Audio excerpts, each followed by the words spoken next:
Que bom que nós estamos aqui esta manhã, sejam também bem-vindos. E eu quero convosco terminar a carta do apóstolo Pedro, no capítulo 5.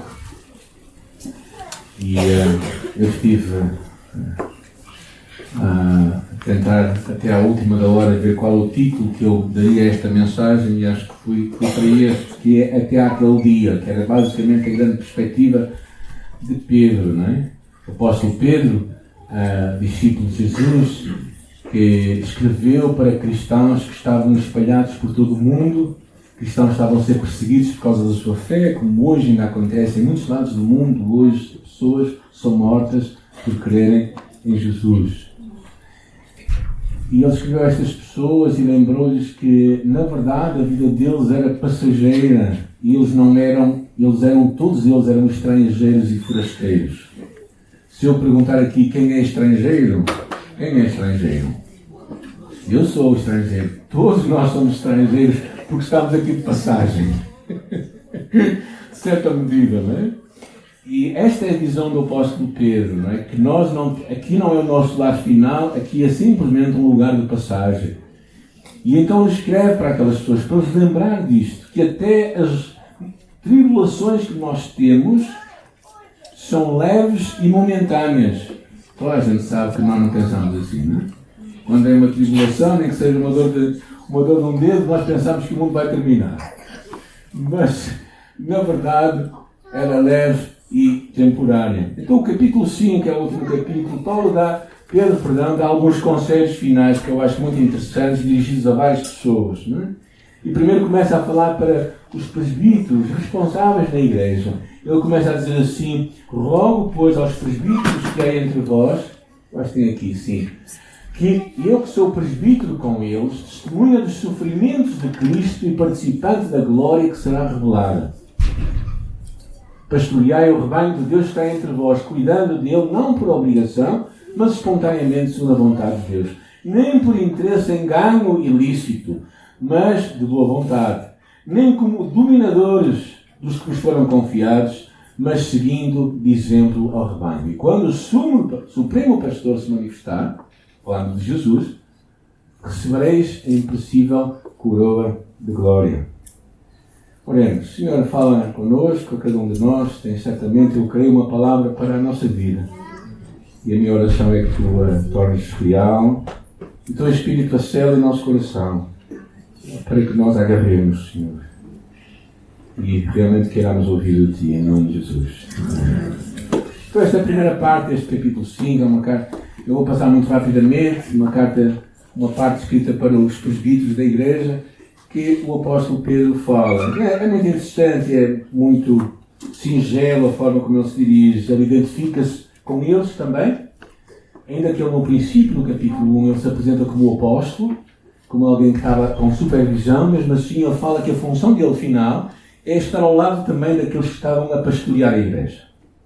E essa é o que ele está a enfatizar aqui, é o trabalho, é a função, que é pastorear, cuidar, não é? Cuidar de uma forma desinteressada, cuidar, a ideia de apacentar tem a ver com a ideia de alimentar, cuidar, liderar, proteger, também servindo como supervisor para que as ovelhas não se extraviem, não saiam do caminho certo. E então há 3 conselhos aqui que eu sublinhei ali. O primeiro delas, a ideia de não por obrigação. Eu falo do Espírito certo. A forma de nós servirmos a Deus tem que ser com o Espírito certo, não é? Não constrangidos ou não obrigados, mas de uma forma voluntária, algo que vem cá de dentro.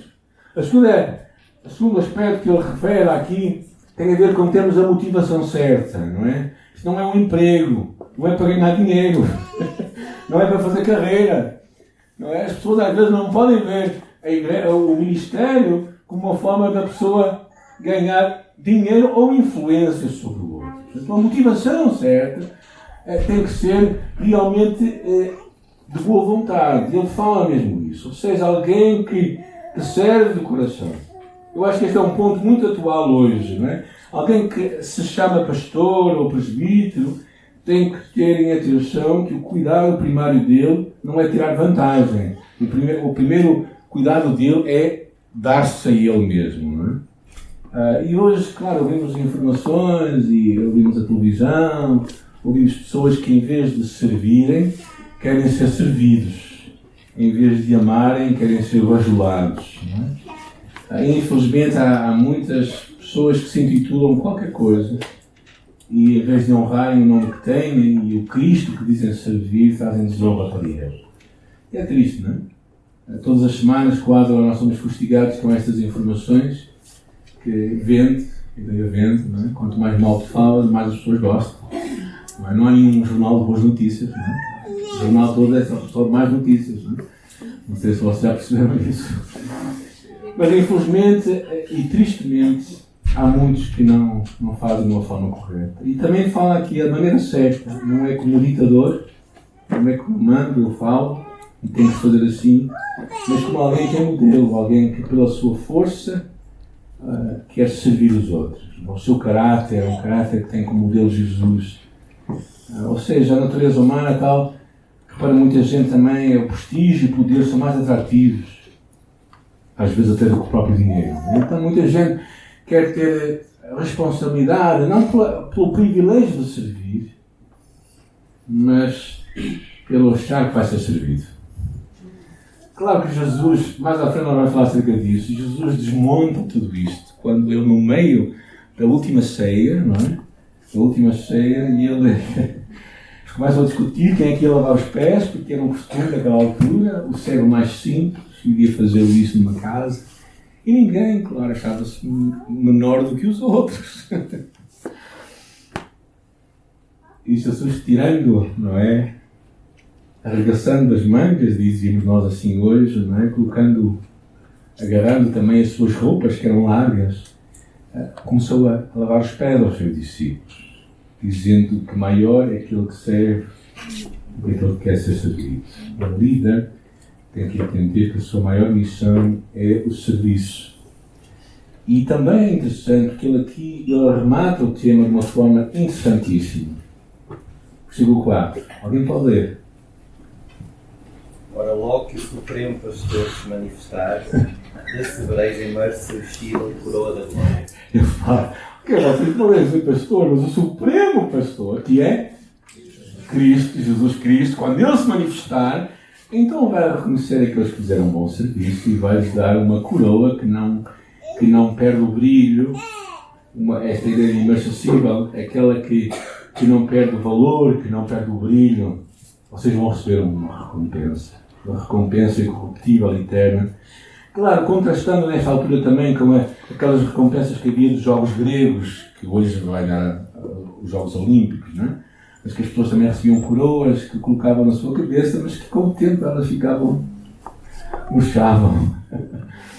Então, é muito interessante esta primeira abordagem do apóstolo Pedro, quando está a pensar até àquele dia. E depois tem um conselho que vamos passar a maior parte do nosso tempo, aqui no versículo 5, até ao versículo 7, por exemplo.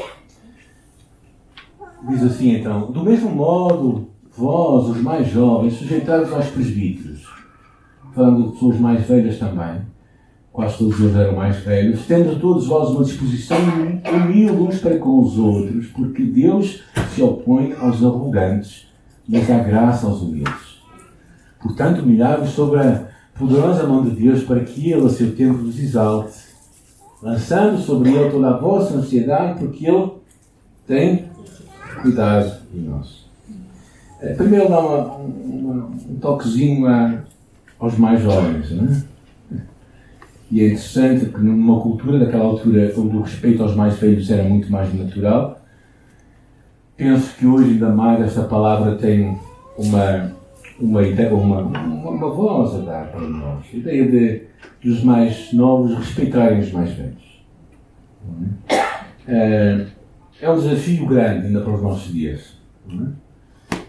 E eu acho que a cultura hoje é uma cultura assim, às vezes, que parece que esquece um bocadinho os papéis das coisas, não é? Eu vejo que há algumas famílias parece que os pais são aqueles que são as crianças e os filhos são os pais, não é? Há uma inversão de papéis. Há aqui uma chamada clara para eu acho que haver este respeito que deveria haver. Mas ele não fica terminando com mais jovens. O que é que ele diz logo a seguir? Tende todos uma disposição humilde para com os outros. Então a ideia não era uma ideia daquela humilhação, não é isso que está em causa. Né? A pessoa humilde é aquela que escolhe pensar nos outros, escolhe reconhecer os outros. Uma coisa é tu seres humilhado, outra coisa é tu seres humilde. Quando tu és humilhado, é um ato de alguém sobre ti de abuso. Mas quando tu te humilhas, tu reconheces o valor da outra pessoa. E era isso que o apóstolo Pedro estava a querer ressaltar. Que, de certa maneira, todos nós temos que ter uma disposição humilde uns para com os outros. Algumas versões dizem cingivos de humildade. Que significava o quê? Significava que naquela parte oriental havia como que um vestido, não é? Ou seja, colocar à volta o avental da humildade. A ideia de que assim como Jesus fez, também tu e eu temos que fazê-lo. Porque essa é a grande lição da última ceia. A grande lição da última ceia é quando Jesus lava os pés aos discípulos, ele diz, assim como eu o fiz, fazei-o vós também uns aos outros. A ideia de nós, Pedro estava a recordar, eu acho, que aquela imagem do cenáculo, daquela última ceia. Aquela imagem daquela lição viva de Jesus. Porque Jesus não dava lições, blá blá blá. Jesus vivia a mensagem que ele pregava. E Pedro lembra-se daquele episódio nessa altura. Ele lembra-se claramente.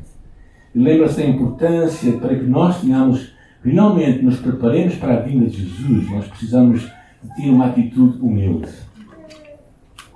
Porque quem não está preparado para servir, não está preparado para ser servido.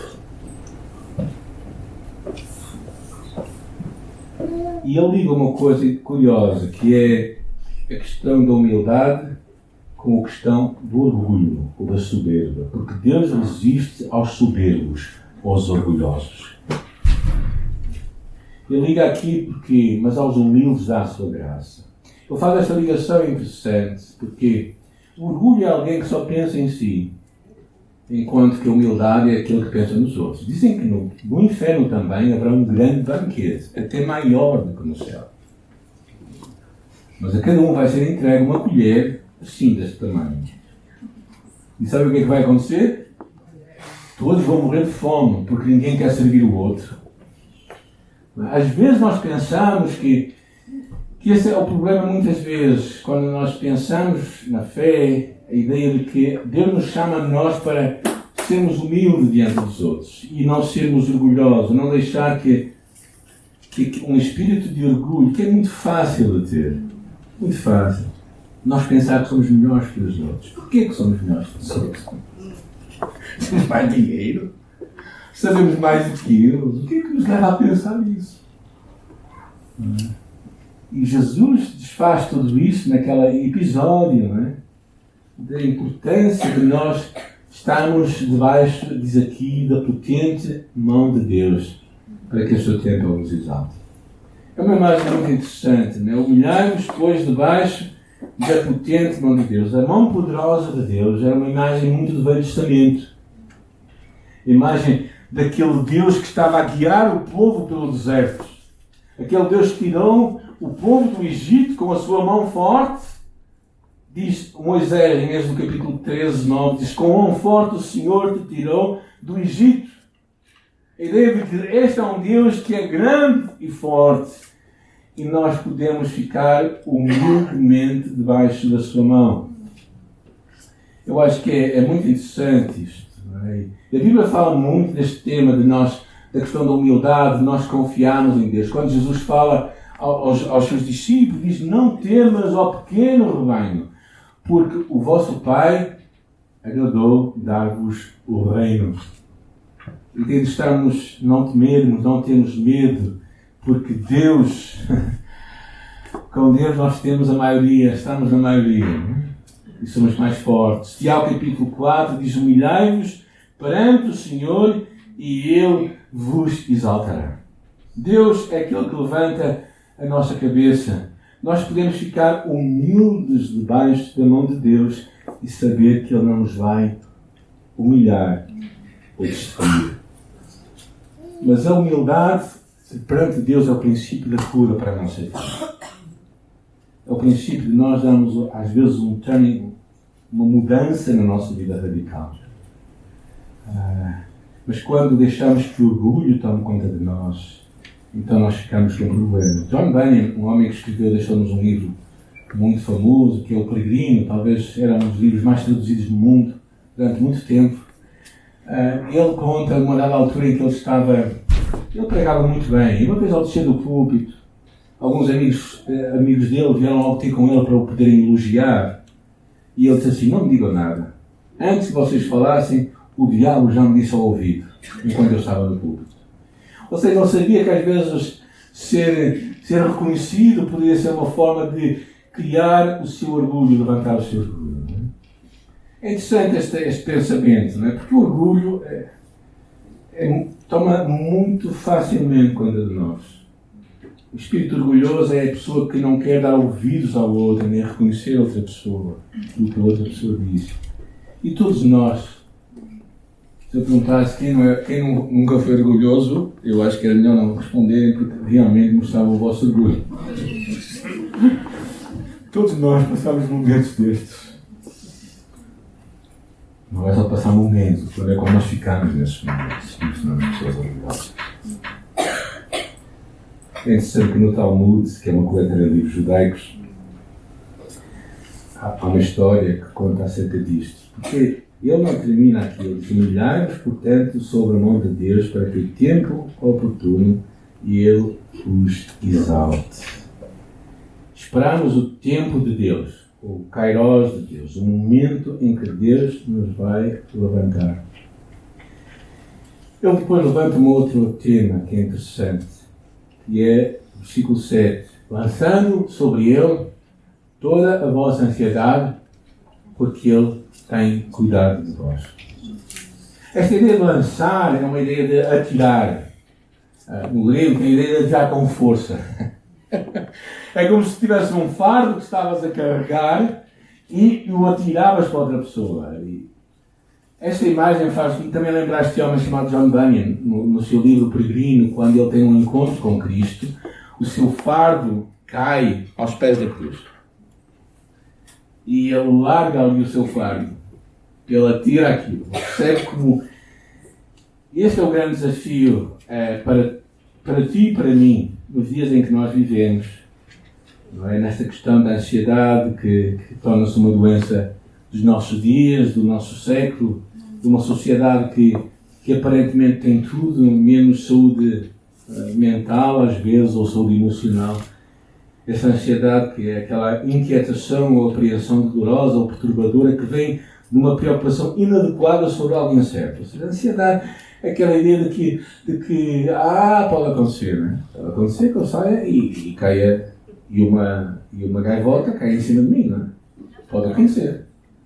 Pode acontecer qualquer coisa, não é? A ansiedade, há pessoas que chegam a extremos da ansiedade, claro que nem conseguem sair de casa. Há casos, e são coisas reais, não são coisas fictícias. E este tema da ansiedade, é um tema em que basicamente acontece porque de alguma forma nós deixamos que as preocupações que estão diante de nós comecem a tomar conta da nossa vida e nos privem de vivermos o presente para um futuro que pode nunca vir a acontecer.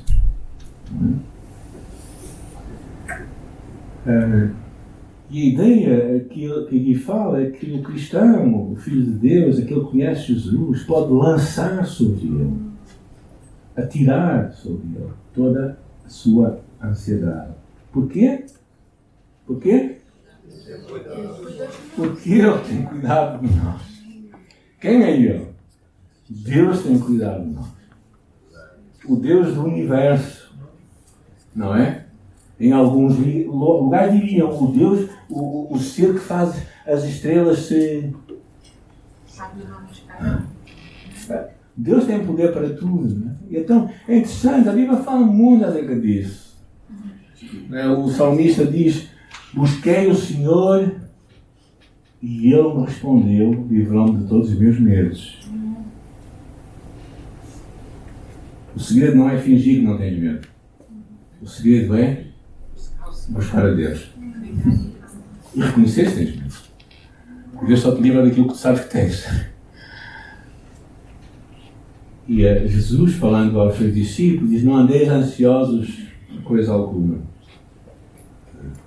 Não andeis ansiosos pela vossa vida, com o que haveis de comer ou de beber, com o que haveis de vestir. O apóstolo Paulo fala: não andeis ansiosos por coisa alguma, antes apresentem as vossas petições pela oração e súplica com a ação de graça. Eu não sei o que é que tu estás neste momento a viver. Se tens alguma ansiedade que está a tribular a tua alma, o teu coração, alguma coisa que tu não consegues se libertar. E o que eu queria fazer hoje é uma coisa diferente, não é? Porque vou tirar onde é que está o nosso morto? Está aqui. É uma coisa diferente, é uma oportunidade para tu deixar aos pés da cruz, aos pés de Jesus, o que te preocupa. O que te preocupa pode ser muita coisa. Pode ser uma decisão que tens de tomar, pode ser um relacionamento que tens que restaurar, pode ser umas contas que tens que pagar, pode ser uma decisão que tu não sabes o que é que vais tomar, o que é que vais fazer. Pode ser muita coisa. Mas uma coisa eu sei é que o versículo 6 diz: humilhai-vos, porque o princípio começa nisto. Se vês que não és capaz, okay? Este é o primeiro princípio de tudo. Tu precisas de alguém para te salvar. Eu preciso de alguém para me salvar todos os dias. De mim próprio, das minhas más decisões. E a primeira coisa que eu tenho que aprender é me humilhar diante da potente mão de Deus, que no tempo certo vai me exaltar. E depois, a segunda oportunidade é aprendermos a confiar em Deus. Confiar em Deus. E por isso eu tenho aqui papéis e tenho aqui canetas e lápis. Se vocês quiserem escrever alguma coisa e colocar ali, eu vou começar. Vou dar um exemplo. E vou colocar aos pés da cruz, porque acredito que Jesus tem uma solução para a minha vida. Eu posso me humilhar diante dele e sei que Ele no teu tempo vai me exaltar. Há uma história interessante acerca de um trapezista que diz a ele assim: todos me aplaudem quando eu faço aqueles saltos e piruetas. E eles acham que eu sou um herói. Mas o verdadeiro herói é quem me pega, é quem me segura. A única coisa que eu preciso de fazer é estender as minhas mãos e confiar em que Ele vai estar lá e vai me puxar para cima. Certo? Podemos dizer o mesmo de Deus. O Deus que nos cerca, a nossa pequena vila, a nossa pequena vida e nos espera para nos agarrar e para nos segurar das boas e das mãos dele. Nos momentos precários, nos momentos em que voamos a grandes alturas. Há alguém que está lá para nós. Alguém que torna tudo isto possível. Nós podemos aprender a voar de novo, porque o nosso Deus segura as nossas mãos. E vamos ter um tempo em que tu podes colocar diante de Deus o que pode estar-te a preocupar. E depois vamos terminar a mensagem, mas enquanto isso podemos cantar então uma música, se quiserem, quiserem voltar à frente. Romanos capítulo 8 diz que o Espírito semelhantemente nos assiste à nossa fraqueza. Nós sabemos orar como convém, mas Ele mesmo intercede por nós sobremaneira com gemidos inexprimíveis. E aquilo que são os corações, o teu e o meu, sabe qual é a mente do Espírito. Porque segundo a vontade de Deus, é que Ele intercede por nós. E sabemos por isso que todas as coisas cooperam para o bem daqueles que amam a Deus, aqueles que são chamados segundo o seu propósito. Em vez de nós ansiarmos, em vez de nós ficarmos atribulados, temos uma mão poderosa diante do qual nos podemos humilhar e orar e buscar e lançar, atirar toda a nossa ansiedade aos pés de Jesus. que Ele tem cuidado de nós. O Talmud, que é uma coletânea de livros judaicos, a história de um judeu que tinha 3 amigos. E ele foi levado a tribunal e para defender-se de algumas acusações. Ele estava aterrado e pediu aos seus amigos para que o acompanhassem. O primeiro disse: bem, eu não farei bem nenhum em ir, nem fará bem a ti nem a mim. O segundo disse: bem, pode ser perigoso estar ao teu lado, porque se tu fores acusado, se a ofensa for grande, tu podes ser culpado e eu posso ter que tomar parte contigo da culpa. Mas eu irei até à porta do tribunal. Mas o terceiro amigo lhe disse: bem, não temas, eu vou contigo. Vou até à presença do imperador e diz-lhe que te conheço e confio em ti. Não te deixarei, enquanto não fores solto, como espero que tu virás a ser. Agora só nós testemunhamos que Jesus está ao nosso lado. Ele intercede por nós. Mas é tão interessante que a carta não termina aqui, não é? Parecia que terminava bem.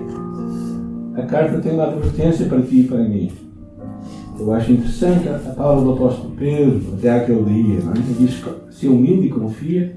Mas reparemos bem como ele termina aqui. Se conseguirem voltar para os slides, agradeço. É interessante como ele termina no versículo 8: sede sóbrios e vigilantes. O diabo, vosso adversário, anda em redor como o leão que ruge procurando alguém para devorar. Resistir firmes na fé, certo que os sofrimentos iguais aos nossos estão a ser cumpridos por toda a nossa irmandade espalhada no mundo. E o Deus de toda a graça, que em Cristo vos chamou à sua eterna glória, depois de haver-vos padecido um pouco, Ele mesmo vos há de reabilitar, confirmar, fortalecer, alicerçar, a Ele seja o domínio para todo sempre. É interessante esta ideia: tendo bom senso e estai atentos. Não é? Ou seja, a ideia de estarmos despertos, os sentidos apurados, tendo uma visão correta das coisas. Parte do processo de estarmos sóbrios é certamente a importância de renovarmos a nossa mente. Não é? Porque a ideia de nós termos uma mente renovada, uma mente atenta aos perigos que estão a acontecer, uma mente que percebe que o diabo, nosso adversário, está de alguma forma a governar o mundo, e muitos deles através dos pensamentos e mentiras que estão a governar a nossa vida. Não é?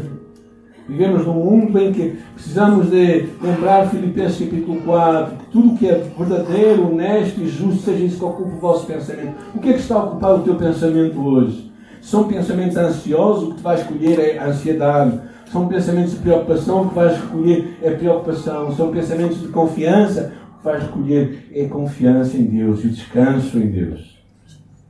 Então, aprender a trocar os nossos pensamentos pelos pensamentos de Deus é um segredo que todos nós precisamos de aprender. Porque Satanás tem hoje tido algumas formas de nos tentar enganar. Vou passar muito rapidamente. O imediatismo. Vivemos o imediato e desvalorizamos aquilo que é eterno. Tomamos decisões baseadas, às vezes, num livramento de sofrimento, num conforto temporário, sem esquecermos que há um bem maior.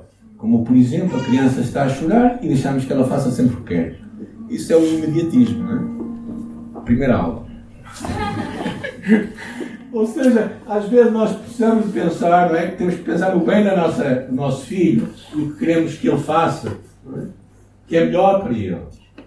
Às vezes precisamos ter a perspectiva do futuro para a vontade de Deus. A segunda coisa é aquela ideia muito genérica hoje: cada um faz o que acha bem. Mas isso é um pouco um reflexo de quão pouco nós conhecemos o que Deus tem para nós. Não é? Porque se nós soubéssemos o que Deus tem para nós, então nós sabíamos que o que está aqui é o melhor para nós. Então Deus que nos criou, sabe como é que as coisas funcionam bem. Tentem arranjar um relógio, está bem? Quando o vosso relógio variar, tentem arranjá-lo. Abram o mecanismo e tentem pô-lo a funcionar. Sabem o que vai acontecer? Vai sobrar peça de certeza. Porque só o joelho é que sabe pôr as coisas a funcionar. Muitos de nós achamos que podemos pôr a nossa vida em ordem, mas esquecemos que é um Criador que conhece a máquina da nossa vida, que a pode pôr a funcionar bem. Então, este é um dos pensamentos errados que Satanás tem lançado muito em nossos dias. Cada um faz aquilo que quer. Não é? esquecemos e ousamos até quebrar os padrões bíblicos, aquilo que Deus já nos revelou há muito tempo. Por exemplo, a ideia de casamento é entre pessoas de sexos diferentes. É algo que Deus já revelou há muito tempo. A ideia de que relacionamentos extraconjugais ou antes do casamento não é o propósito de Deus para a nossa vida. Um terceiro pensamento que eu acho que forma de Satanás nos enganar é uma vida a correr. Precisamos de parar, encontrar tempo para pensar, avaliar, relacionar-nos, descansar. Estamos ligados com Jesus 24 horas por dia, 7 dias por semana.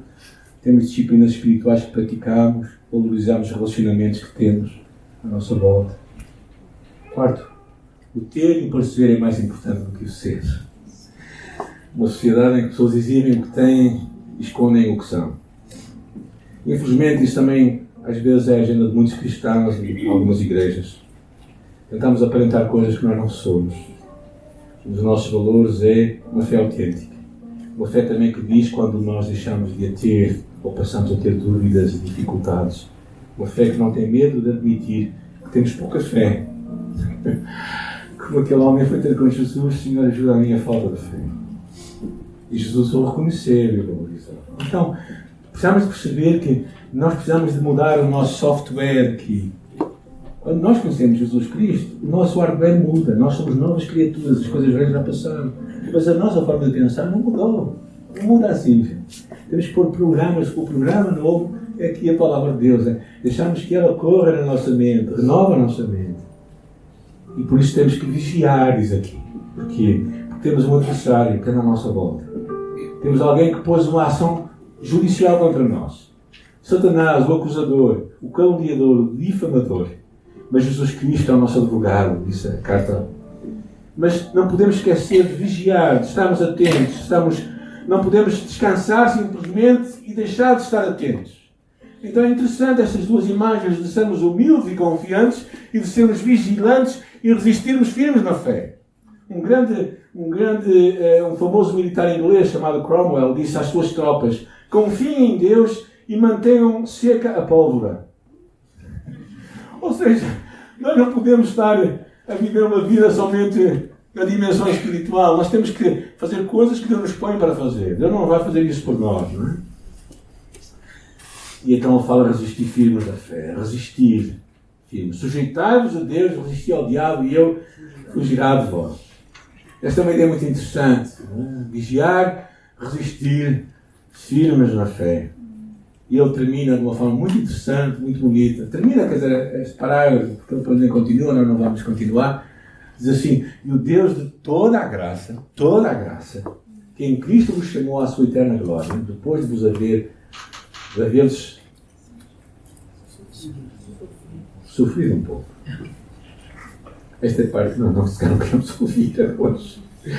Ele mesmo vos há de reabilitar, confirmar, fortalecer e alicerçar. A ele seja o domínio para todos sempre. Uma benção incrível, não é? O Deus de toda a graça, que em Cristo vos chamou à sua eterna glória. Depois de haver sofrido um pouco, pelo menos vos há de reabilitar, confirmar, fortalecer e alicerçar. Este é o Deus que está connosco. Nós podemos ficar humildes debaixo da sua potente mão de Deus. Imaginando a mão de Deus aqui, não é? Se vocês conseguirem imaginar a mão de Deus em cima daquilo que nós colocamos diante dele. Deus é poderoso. Poderoso. E nós podemos descansar nele. Fazer a nossa parte, manter a pólvora seca também. Não se esqueçam. Vamos confiar em Deus. Descansar em Deus. E perceber que no descanso nós vamos encontrar vida para a nossa alma.